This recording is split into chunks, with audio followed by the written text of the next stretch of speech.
Give me just Stand one- right give me- up. Give me just 1 second. Oh, okay. But we're not ready yet. Okay.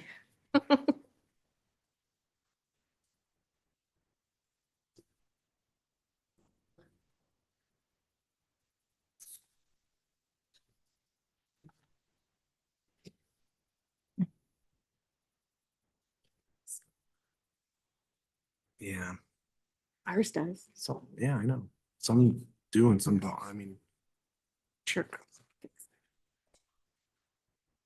Ms. Pataglia, we're all set. All right, like to call the meeting to order. Can we stand for the pledge? I pledge allegiance to the flag of the United States of America and to the republic for which it stands, one nation, under God, indivisible, liberty and justice for all. Thank you so much. Roll call. Hunter, here? Marianne, Here? Brian, Here. Josh is not here. Scott, Here. Peter, Here. I am here. Josh is excused and we will address Kaylee's absence shortly. Can I have a motion to accept roll? So moved. Second. All in favor? Aye. May I have a motion and a second to approve the agenda for the voting session of tonight's meeting? So moved. Second. All in favor? New business. We have the resignation of Kaylee McDonald. We need to accept that. Can I have a motion and a second? So moved. Second. All in favor? Aye. Personnel.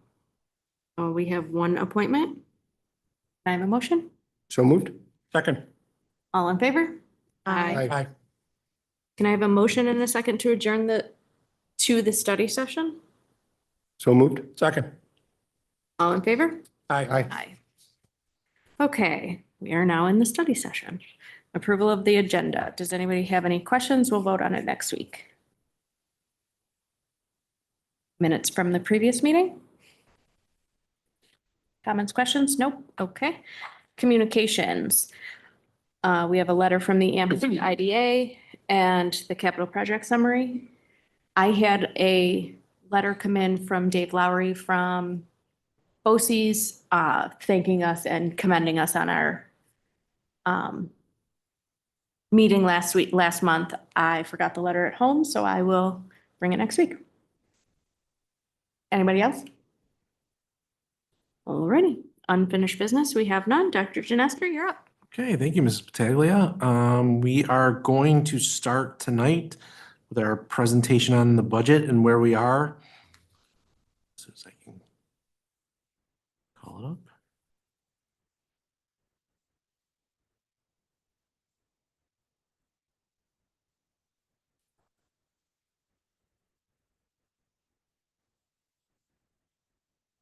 Okay, and Mr. Feldman, you are on. Okay, thank you very much. This is our third budget study session. This evening, we'll update you from the March 19th meeting. There's not been a lot of movement, but we can talk a little bit about just a couple of items that have come in regards to the budget. So if you'd hit the next slide, please, Dr. Genestri.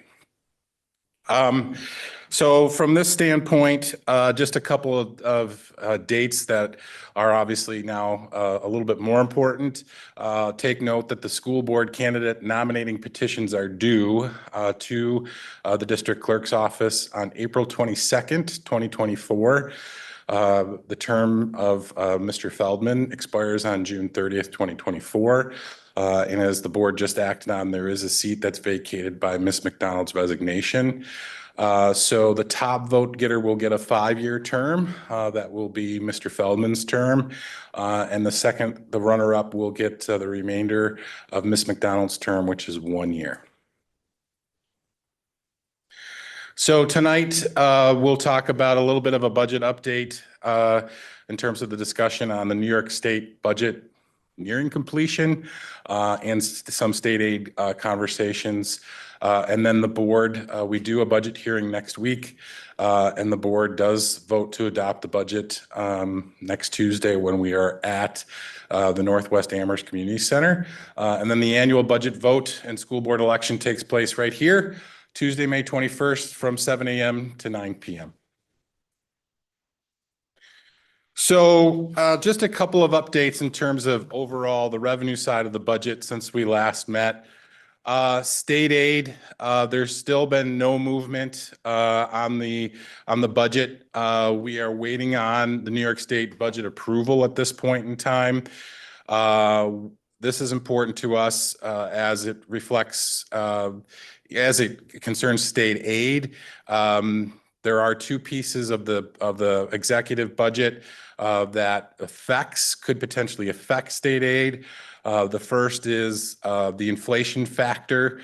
The inflation factor that the governor proposed is lower than what the present formula calls for, which leaves us at that delta below the $320,350. That's the inflation adjustment that the governor is proposing in her budget.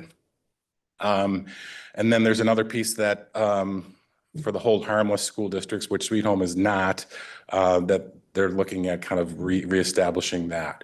So what we're hearing, and I don't know, Dr. Dinestri, if you want to add to this, there's a bunch of articles that out down New York City way that's saying that there's some sort of a verbal agreement that would eliminate or hold off the hold harmless piece until next year, so that those schools affected this year for hold harmless would be funded fully. And then there's some discussion that the governor's holding pretty firm on the inflation factor for school districts in terms of state aid and foundation aid. But there have been some conversations that it's still a point of negotiation and that may come back in full. I don't know if you want to add to that. There's a lot of conflicting reports out there. So at my superintendent's meeting right before the break, they said that the inflation factor would go back to what it was last year, which would give us that 320,000. Then NISCUS came out on the 5th and said that might not happen. So there's just a lot of conflicting out there, but at the end of the day, I know our legislators are fighting that both the safe harmless and the inflation factor be the same as it was in last year's budget. There was on social media today, there was kind of a joint press release of sorts that incorporated NISCUS, the business officials, school boards, PTAs, et cetera, just asking the governor to reconsider and to reinstate the hold harmless piece of it, as well as reinstitute or maintain the inflation factor so that everybody can be fully funded for the 24-25 school year. So we'll see. I think it'll come back in some factor. I don't know to what extent. So do we know when she's finally this budget is going to be passed? I mean. So they filed a second extension, a third extension, correct, that gets them through this Thursday. But what I'm hearing is probably more likely April 15th, which puts us right against our window I think they realize, what school districts have to do and the timeline that the school districts have to approve budgets by. So I think that there's an impetus to kind of, put the pedal to the metal, so to speak. But I can't guarantee that. So there's no consequences for her not having an on-time budget? Not that I'm aware of, no. Never has been for her predecessors either, No, unfortunately. no, there hasn't been. It just keeps going. So again, obviously with us, the board voting on the budget a week from tonight, if there is any update, we'll certainly share that next week. But we have some discussion points later on in the slide presentation about how we want to handle that $320,000 kind of going forward. Oh, can you just go back one more? Sorry, Mike.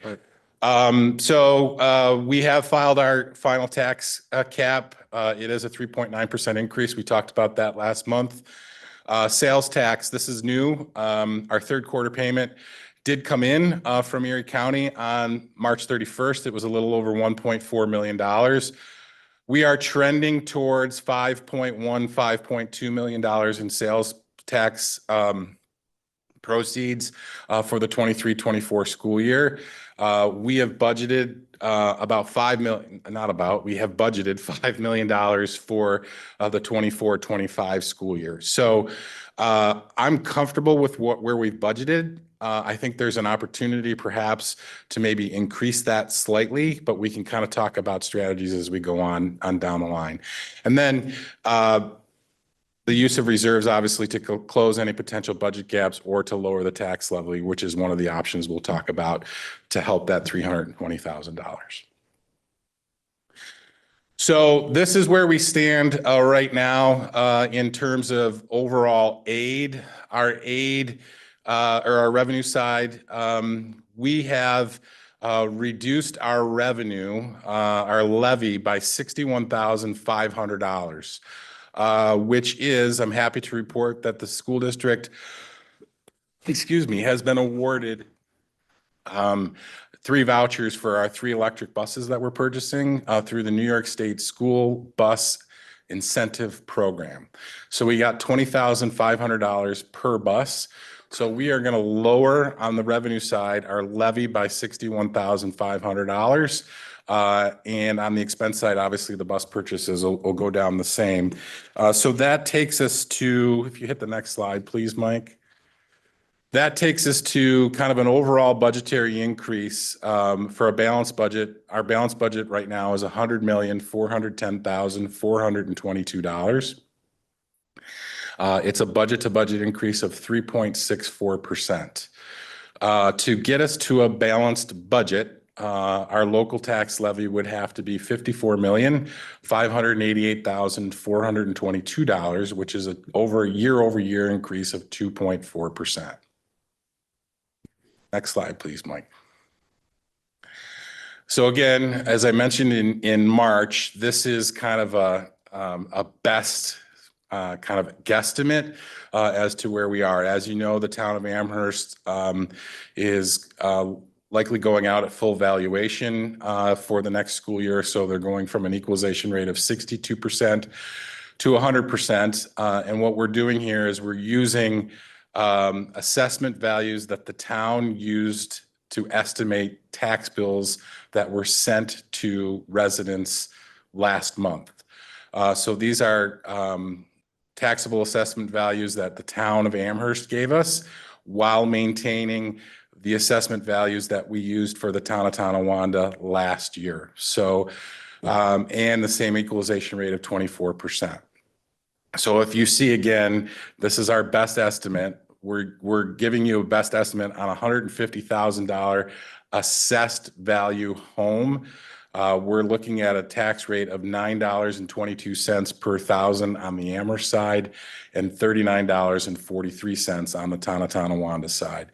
Now, again, I caution everybody in that we're using assessed values that were from 2023 for Tonawanda and assessment estimates that were given to us by the town clerk's office in the town of Amherst for the tax bills that they sent out to residents as an estimate.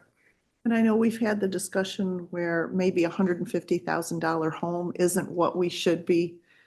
Yeah. Yeah. That would be for next year. That would be for next year. You know, we're just trying really here to kind of compare apples to apples, and we can give kind of a better, once we know the assessment values, when we set tax rates in August, we can give obviously a more clear picture on this, but this is the best what we can do is with the information we have at this point.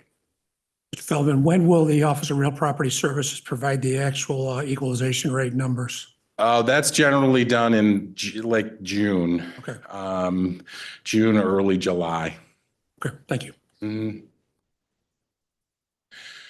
So this is just kind of a snapshot about where we would look if we received that additional $320,000 in state aid. It would decrease our local tax levy to a number of $54,268,072, which would bring our tax levy increase down from 2.4% to 1.8%. So now there's a couple of scenarios here that we can utilize and kind of take a look at. Given the uncertainty of the state budget and whether or not that $320,000 is going to come back to us fully, we can utilize $320,000 of reserve funds to make the budget balanced, and hope that that money comes back to us in state aid. That way, we could also increase our budget, I don't want to say this. We could also increase our projections for sales tax up $100,000 or so to bring it to $5.1 million and only use $230,000 in reserve funds. I'm not comfortable in putting the full $320,000 in sales tax. I'm okay with kind of splitting it between the two. But if we were to do that, and if we were to realize that additional $320,000 in whatever fashion, state aid, utilizing reserves, increasing sales tax, it does take us down from 2.4% of a tax levy increase to 1.8%, which is under the 2% of the mandated state tax cap. And I just want to say this could all change this week if the budget is approved and then we have hard numbers that we know about. But this is kind of the scenario if the budget is not approved by April 16th when the board votes on it next week. Yep. So if you could flip to the next slide, please, Mike. So just again, this just kind of gives you a snapshot about where we would be with tax rates. So a couple slides ago, I presented to you without the $320,000, a tax rate in the town of Amherst would have been $9.22. With using that money, the tax rate goes down to $9.16 on the Amherst side, and from $39.43 on the Tonawanda side to $39.20. So it's a fairly significant change in terms of tax rates. So we have to have some discussion about how we want to do that. Next slide, please, Mike.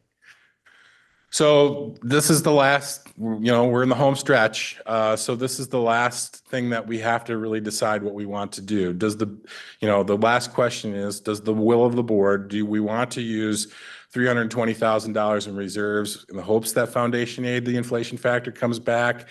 Do we want to split it between reserve usage and bump up our sales tax? Or are we comfortable in going out with a budget of a tax levy increase of 2.4% versus 1.8%?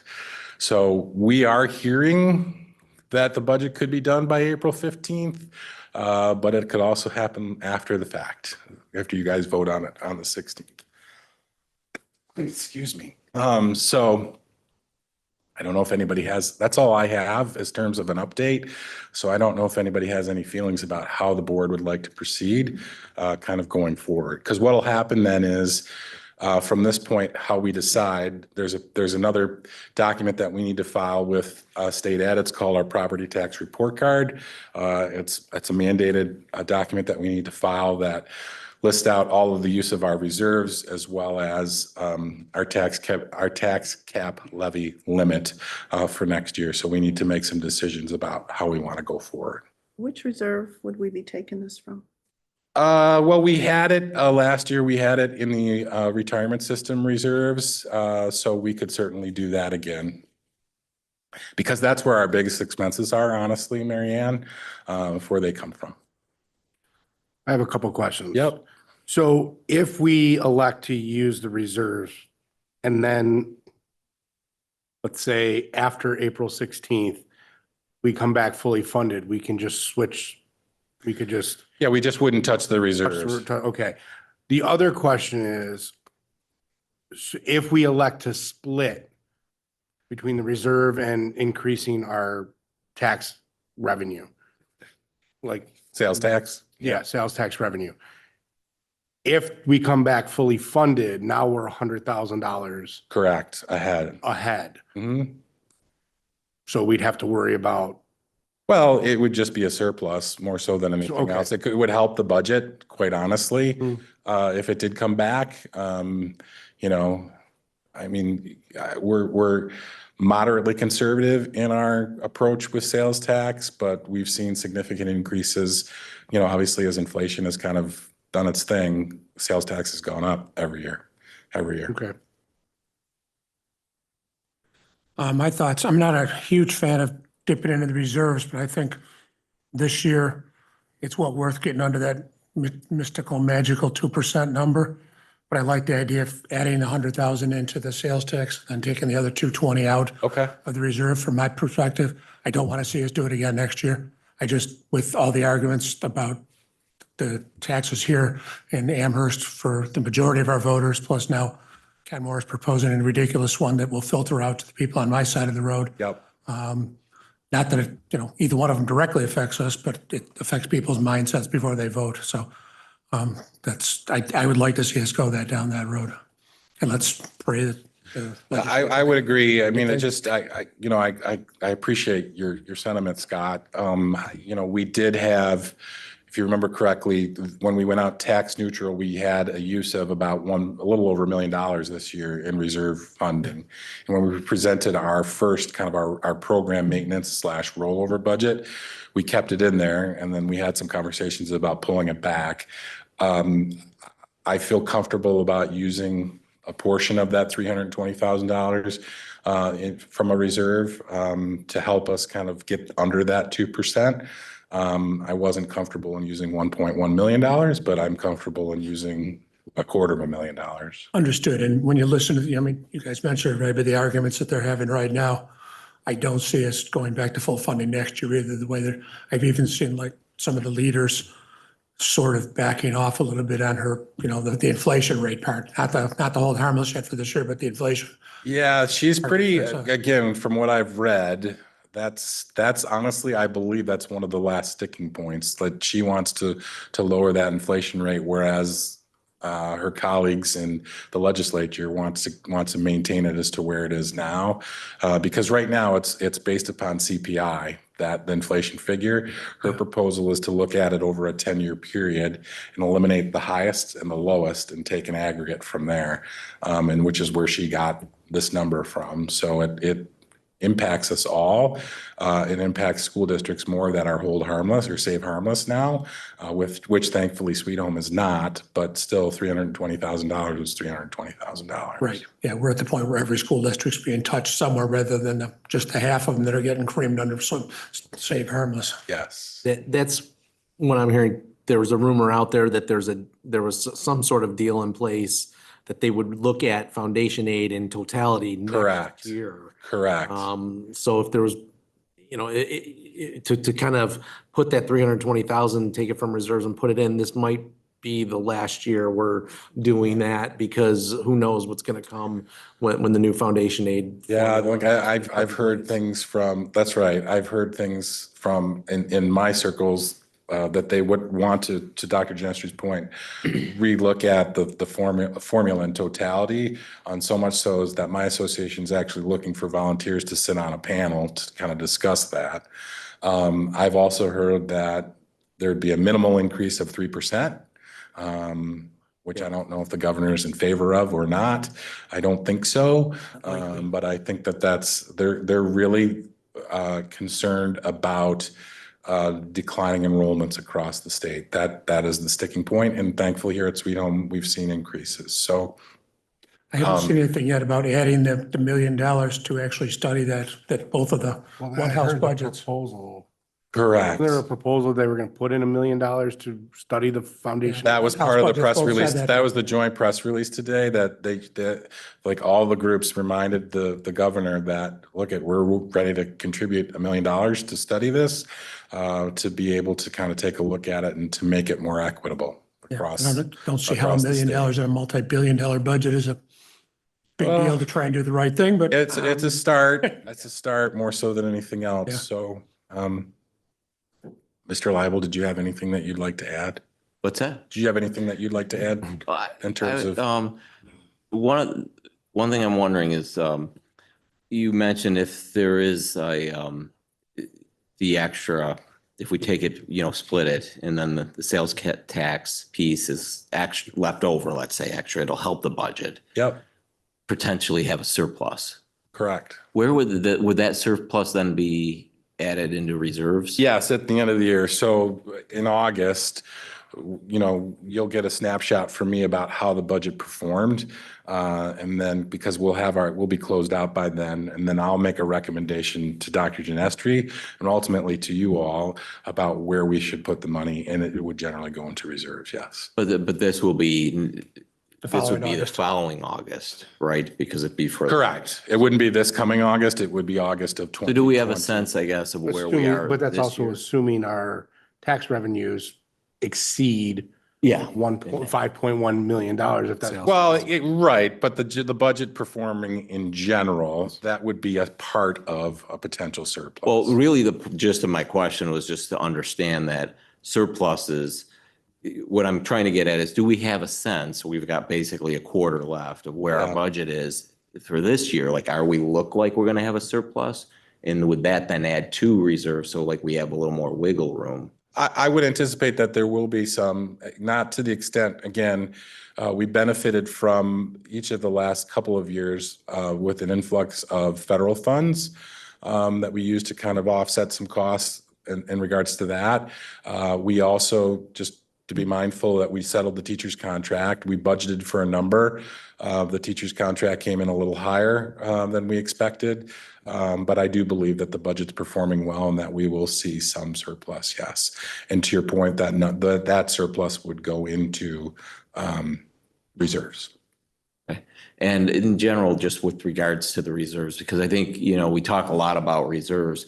I will say it's sometimes difficult to get a handle on, like, our budget, reserves at a certain level mean something if you have a $50 million budget versus now we're at a $100 million budget, right? So like that's something at some point might be worth us looking at, because I would imagine, having a sense, it's really about context, like what is that an appropriate reserve? And, some of that's an art and a science. It's not maybe just a percentage, because there's things coming down the road that you would know Sure. about that, or, that would add to that. But, so a lot of this is, to some degree, we're relying on, your expertise and the superintendent's understanding of, what are the needs of the district. But, my sense is the amount of reserves we have, there's probably some districts that would envy where we're at. So I think on a relative basis, we're in very good shape. So, but I am hesitant as well of, I think we're able to get through some of the challenges we've had because we've been in such good shape financially. So we have to be balance the ability to have, that we have that security with, not going overboard and being so cautious that we're not, we don't want to overtax the, if we don't need to. So, I'd be comfortable with more of a balanced approach. So I would just further your point, again, those reserve funds are there for, emergency type situations. In the prospect of foundation aid changing completely, those might likely come into play next handful of years, because I can't guess what foundation aid and the formula will look like for the 25-26 school year. I don't know. I would say, I would assume that any changes to foundation aid that are run through the governor's office and approved by the governor will not see major league increases like we've had in the past. I'm sure she's looking to shrink education Yes. aid, especially based on the enrollment number, which in my opinion is not extremely fair or balanced because of increased costs and mandates that keep piling up from the state. So. Yeah. So I'm hearing that we're comfortable to do like $100,000 of a sales tax increase and then the remainder in a reserve. Is that fair? Can I just ask you, Sure. with our tax challenges, are there a lot out there because we're talking about reserves? Yep. Where are we? So well, we knew that this was coming. We had heard from our tax attorney that this was coming. So we did put away a significant amount of money into our tax tertiary reserve. Okay, So right now we're okay. I think we'll see. The rubber hits the road in October. We'll see what happens when we set our tax rates in August.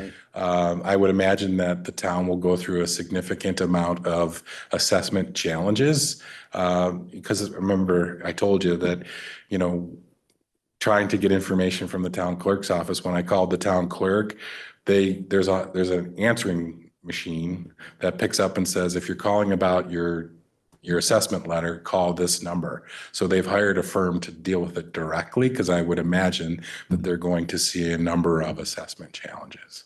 as far as new property that we can take advantage of in the area, the builds, that wouldn't affect this year, but for next year, do we have any new builds happening? Big, no, Nothing as of yet. Nothing as of yet. So, okay. any other questions from the board? So what I'll do then is I'll go back in, I'll tweak the revenue side to represent our changes. And then I will submit, based upon that, you'll have to vote on the property tax report card next week. So I'll submit that and get that to Sherry so that you have it to review. But our budget will be $100,410,422. 100 million kind of is It's first time, first time. It's, the first time. Of course, if the budget passes, we'll update you immediately, and as soon as we get the Exactly. final aid run, we'll get it out to you. Exactly. I'm hopeful that it comes Monday, but we'll see. We'll see. We'll see. We'll Monday see. the 15th. Okay, thanks, everybody.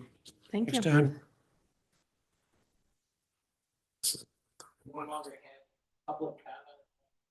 we do, That's next.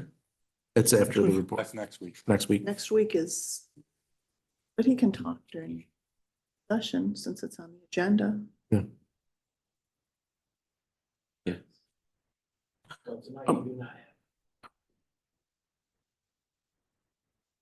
The open session, no, that's next weekend. Or that's next on Tuesday. Or you can talk about it during open session. You can make a statement. Okay. I wanted to update the board on a couple of exciting things, and then we'll get to the calendar in a minute. But first, Heritage Heights, you've probably heard, is I think 6 teachers from Heritage Heights are planning a trip to Ghana this summer on an educational mission tour, basically to help build schools and do educational outreach in Ghana. If you've been in Heritage Heights, you've probably seen a lot of the information, but they are doing several fundraising events, and I wanted to bring this to the board's attention because you may have seen it on Channel 2. I know Mr. Johnson shared the link with us last week. They did a great story. And then they did a whole music kind of program around the teacher's trip to Ghana. So we are in full support of what they're doing and really proud of the efforts of what they're doing. And they're looking for paper supplies, and they're doing other fundraising events as well. So we're going to continually update the board on where they are with their trip. As far as the school calendar goes, we are ready to present it to the board tonight for the 24-25 school year. And it mirrors a lot of what we've done in the past, but I just wanted to recognize the calendar committee. On that calendar committee, it is led by Mrs. Bayless, but there are parents on there as well, a whole host of parents. So Liz Bechtel, Liz Casas, Michelle Thorpe, Julie Thompson, Wendy Manhart, Sarah Juco, Adeepa Saini, Vicki Wilkinson, and Katie Mikos. We are very grateful of your service to that committee. There are also SHAE members on there, members from the Service Employees Agreement, members from our Administrators Union, and as well as Mr. Feldman and Dr. Shaibi, who became doctor last week for successfully defending her dissertation. The calendar committee takes into a lot of things into consideration, the NICEAD regulations, of course, of 180 days and regulatory minutes that students must be in school for. It takes when the New York State assessments are in play, as well as the Regents exams. As the board knows, there are more holidays being added to the calendar, which I'll get into in a minute. We also have to look at contractual language with our service employees and our teachers unions. Any stakeholder groups that might be involved as well. Parents definitely have an opportunity to have input into the proposed calendar. Of course, we start with the regional BOCES calendar because many of our students are taking BOCES classes. And so to line up, not exactly, but pretty much closely aligned with BOCES is important because we don't want to have BOCES in session when we're not, or vice versa. And then, of course, emergency closures. So this year, we're adding the Chinese Lunar New Year to the calendar. That's highlighted there, as well as the following holidays that you see on there that are legal that school is not to be in session on. When is the Chinese New Year? It is January 29th. January, yeah. And that's mandated. That's mandated, yes. Now, we can have staff in session that day. It's just the children cannot be, students should not be, cannot be in. So a couple differences that you'll see with this calendar based on changes in the contract. So now, the new teacher's contract allows for teachers to do staff development or trainings prior to opening day. In the past contract did not allow us to do this prior to Labor Day. Now teachers can do these trainings that are mandated. They have a 2-week window in August to get those done. And then we could also send out our opening day message before that, and we're going to do that. We're going to get creative with that, but probably do that virtually as well. Our service employees will be in at least one day prior to Labor Day, which is helpful to get our messaging and trainings done with them as well. And the first student day we're proposing to the board would be Tuesday, September 3rd, which is a difference. We've always started on Wednesday, and that Tuesday was always done staff development day and opening day.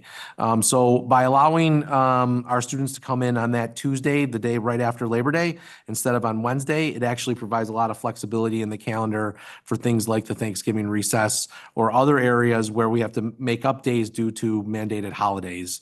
While it was not necessary to do this year, it will be necessary to do in the 25-26 calendar because it is really such a tight window for us to get our mandated days in.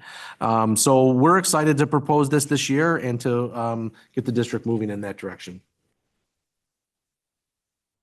The rest are on there as well. There's also a change in elementary parent-teacher conferences. We moved from the 4 hours outside of school to 2 hours outside of school and did that over a course of one day, and that'll be on Friday, December 13th. Is that enough for parents? Yep.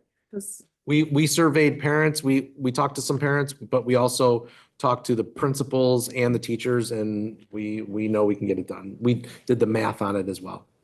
And do you foresee any holidays that they're going to be at? I mean, the Chinese New Year Yep. one kind of, I think we're going to get into a discussion where we are similar to what Williamsville is doing. While we do not have students in that day, we make them staff development days because they still count as student days in the calendar. And so we're going to start to vet that, I think, through DEI committee to talk a little bit more about the calendar and have a little more robust discussion about it. Dr. Janestri, just so you're aware, in the initial calendar and in this one, you have December 13th for conferences. The next two, you have December 6th. Oh, my apologies. Oh, there are 2 days. So one of December 6th is the staff development day and the report card day, and then the 13th is the conference day. Oh, Is that- yeah, I totally read that wrong. Sorry, No, my no. mistake. and we'll be letting, since this is a change, we'll be pretty aggressive in letting Actually, parents know? it's not much of a change for parents because they're used to that 2 Fridays in a row off. It's just a different time, a different amount of time on that I'm day. talking the Labor Day, or the. Oh, yes. the- Oh, of the course. third. Yes, We're yes. gonna Oh, be yes. aggressive in letting Oh, people yeah. know. Very aggressive. Yep. Okay. So we have a new contract for teachers. We went from 186 days to 187, so that is reflected in the calendar.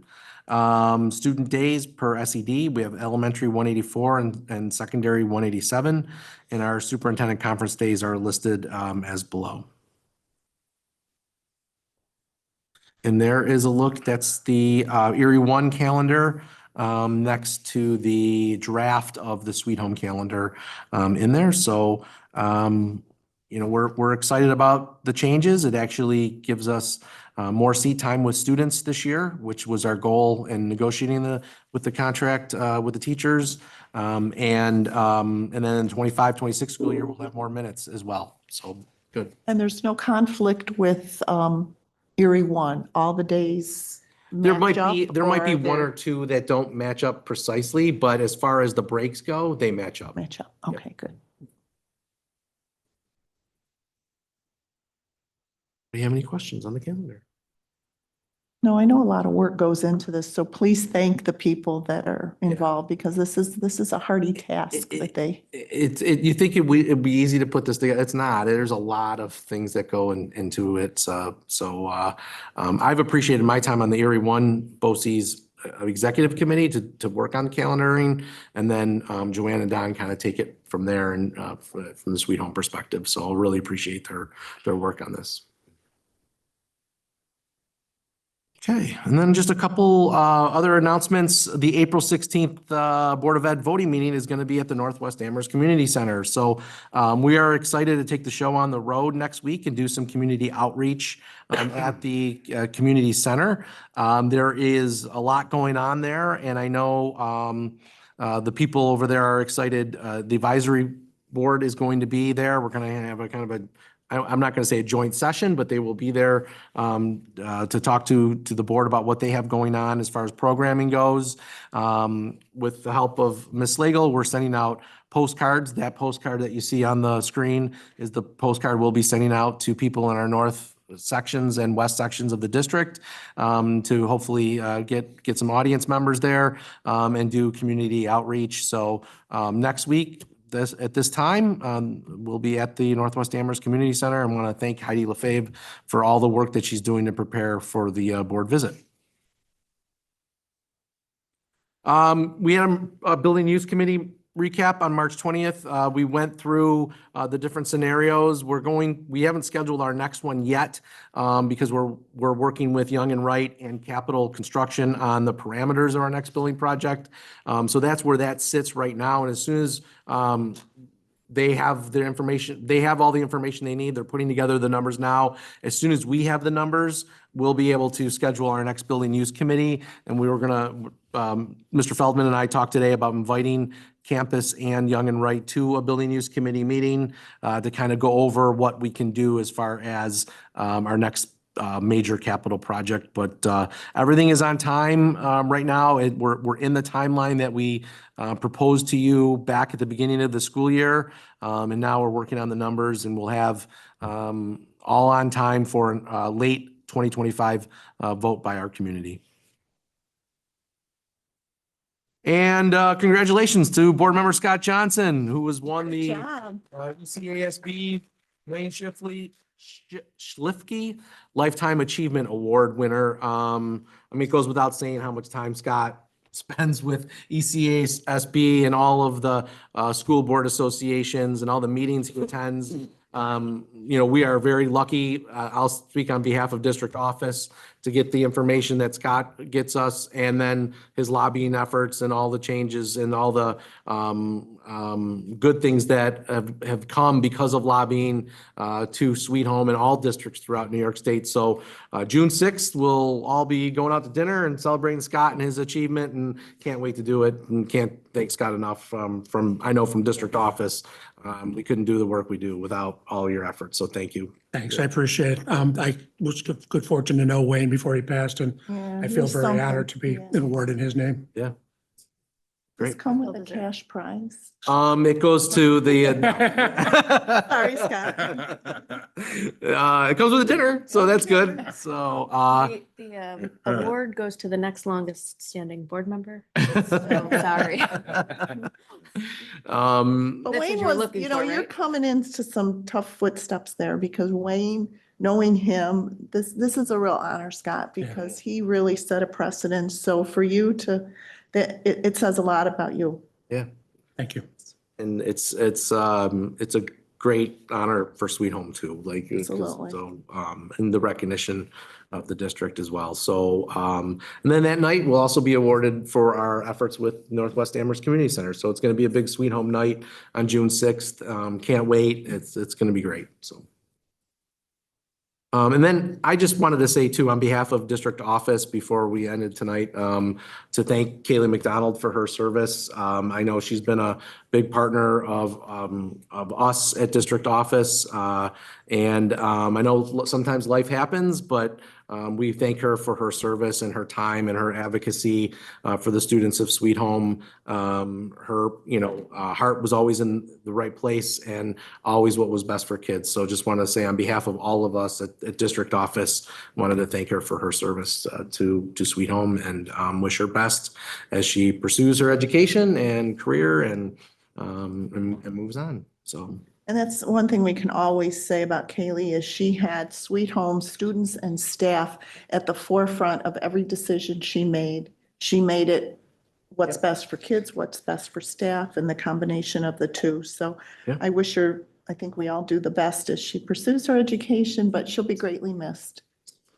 And, just I wanted to add, with a lot of the DEI work, I think, we now have a lot of formal structure and committees in place, but Kaylee was really the Absolutely. person who brought that goal initially to the board, and I think, when you go down the road and you have, again, what's important is the structure and the process and all that we have now to really make it part of Sweet Home.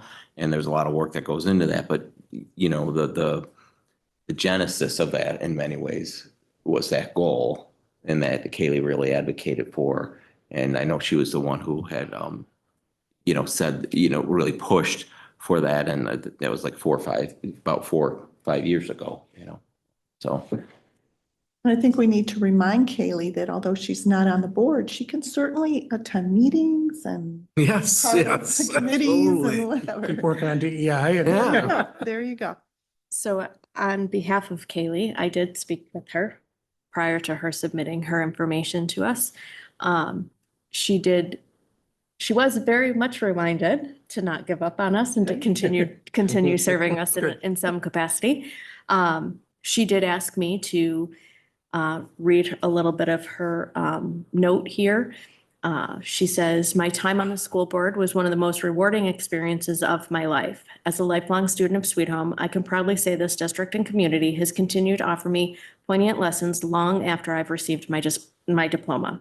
I am beyond grateful to Sweet Home for the trust they placed in me, and I am proud to have served the district so dedicated to creating a culture of belonging. I can only hope that my time on the board has been as meaningful for my community as it has been for me. With gratitude, respect, and deep admiration. Thank you, Kaylee." So with that, we very much will miss her. But she's not going far. She's just taking the next step in her personal life. So thanks, Kaylee. Yeah, thanks, Kaylee. Thank you, Kaylee. That's what I have tonight. If there's any questions. Okay, Okay, upcoming events, we have a plethora of PTA, PTSA, PTO meetings, chef meeting. Everybody's probably starting to wrap up for the year. With Kaylee resigning, I will step in and go to the heritage ones. You're going Thursday to the high school, right? We'll be there. Okay. There's a few more springtime activities coming up that look like a good time. Okay, this brings us to the first open session per Board Policy 1510. This open session is for topics related to tonight's agenda. Is anybody interested in speaking? Do I need to read the whole thing or do you remember the policies? Just checking to make sure you remember the policies there, Mr. Ravenhold. If you don't know, I live in the district, 5 Jeffrey Drive. Longtime sweet home district. Do you mind if I use this? You Please normally do. ask me to anyway, so. I wanted to wish Kaylee McDonald all the happiness in her life. You know, I spent some time with her on the DEI committee and got to know her and interacted with her. And again, we may not agree on all things. She's very kind and generous and a nice person. So best of luck to Kaylee McDonald. I also knew a guy named Wayne Schlifke and used to spend some time with him in Washington and Albany and meetings over at BOCES. So I truly think that's a terrific honor for you, Scott. And Thanks, Dirk. I think you do work very hard in all those committees. So thank you for that. Just go back to the budget if I can. I know I can't ask a question, but if I can pose it in a way that maybe you take it under consideration in your next meetings or discussions, or maybe next week, is, well, two things. I'd like to know what the inflation number is that the state's looking at versus what you think it should be that would help your budget revenue side. And the other part has to do with the expense side of the budget. Have we looked hard enough on the expense side to help keep that tax levy low enough for the taxpayers who are under not only a terrific increase from the town, but inflation, difficult for folks to go out and get a mortgage, even young folks. It's hard on folks, even older folks that are on fixed income. So again, please take as hard a look as you can. And I know you will, and keep that in mind if you could. So thank you for your time. Appreciate it. Thank you, Mr. Ravenhold. Thank you. Thanks, Dirk. Anybody else? All right, that brings us to new business. We'll be voting on next week. The budget, obviously. Special ed class placements, monthly financials. I'm still working through the 200 pages of reading, so I'll get through that by next month's meeting or next week's meeting. Okay. All right, let's see, we have our bids, district vote for the election officer or election inspectors. Erie BOCES budget, Erie BOCES board members, calendar, stop me if you have questions. Disposal of obsolete property. The contract for iPads and laptops with Apple, the flag football assistant coach, and the revised coaching stipends as per contract updates. Grant funding through Erie County, DASNY bond financing, which takes up a lot of paper.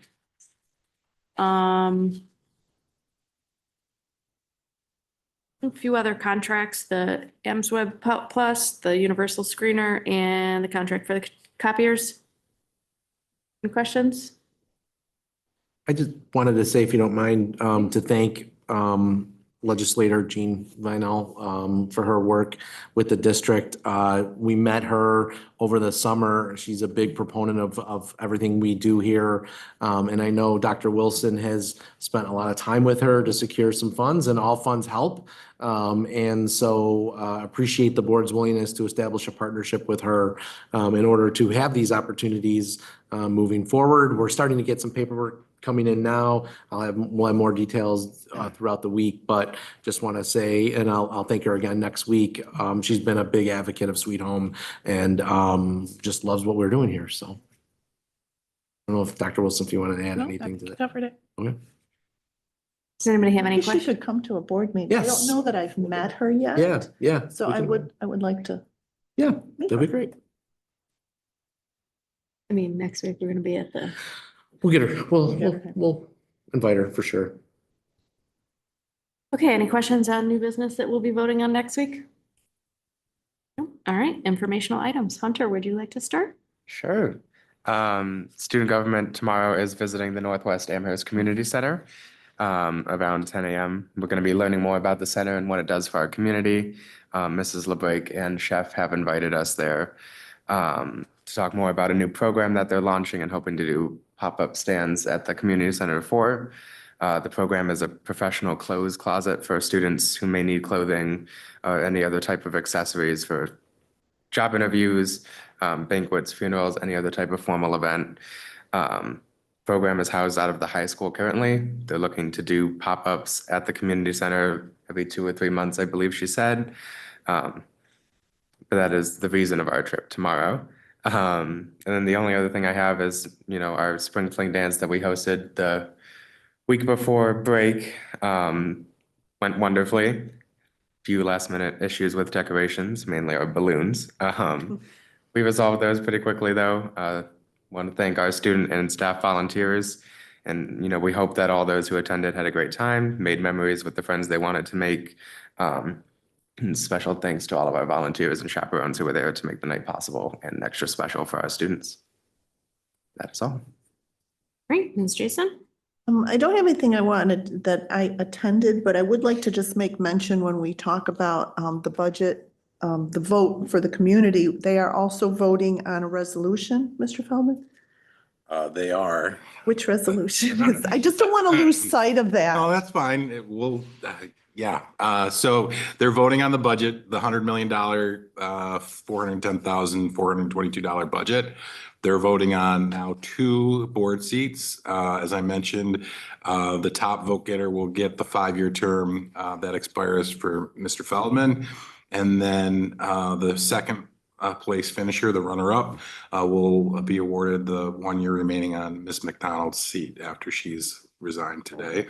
And then lastly, we will ask the public to consider the district spending about $57,000 over the course of the next 2 years out of the general fund to maintain the temporary classrooms at Maplemere Elementary School. The reason that it has to be done via referendum is that we are using general funds. In each of the last 3 years, we've used federal funds that do not require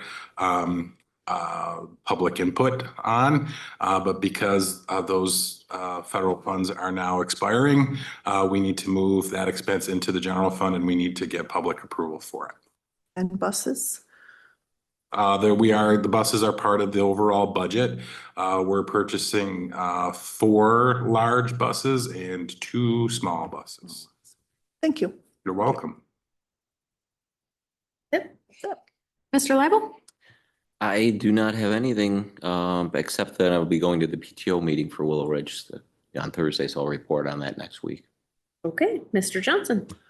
I just had one thing we had the building use committee that Dr. Genestra already talked about a little bit. And we spent quite a bit of time reviewing the thought exchange feedback that we got from people as part of that. And then a quick discussion on the Boulevard Mall project. Obviously, that was before they had talked about with what the supervisor talked about, but at least some understanding for them. And in the next 2 days, tomorrow is the second meeting of our annual business meeting task force. And Thursday, I'll be attending the BOCES BTEC presentation out by the airport. I forgot the name of the place. Thank you. That's it. Okay, Mr. Belanti? The baseball team had their spring training down in Myrtle Beach. It was successful. No incidents. We had a little car sickness, van sickness on the way home. Other than that, it was good. They had a good time. Went 2-3, played 2 teams from Kentucky, 1 from North Carolina, 1 from Virginia, and 1 from Akron, Ohio. So. Thank you for stepping in and making that happen because I'm a dad, so. Oh, I know you're a dad. Dads do, but thank you for going down there No, with them. we did good. Now we're looking at starting to fundraise for next year's. Oh, great. Cool. Is that it? A couple softball games here and there. So that's it. I have not done much either. Just we've had some scrimmage lacrosse games. I will attend the Heritage PTO meeting that is next Monday. I have a banquet tomorrow for the fall cheer. I think that's everything for me too. It's been kind of a knock on wood quiet couple of weeks. Okay, with that being said, we are at our second open session. Okay, next week we'll be voting on these personnel appointments. Any comments or questions? I had a question, and I believe this was explained by Joanne. We have a resignation and a appointment of the same person. That is, he's resigning from one position and accepting another. Is that correct? It's in the service That is two? Yes, Right, that's okay. correct. Correct. Okay. Yep. Just wanted to make sure I was correct on my assumption there. It just doesn't logically make sense, right? Right. I get it. Okay. And with that, is there anything else? Motion to adjourn?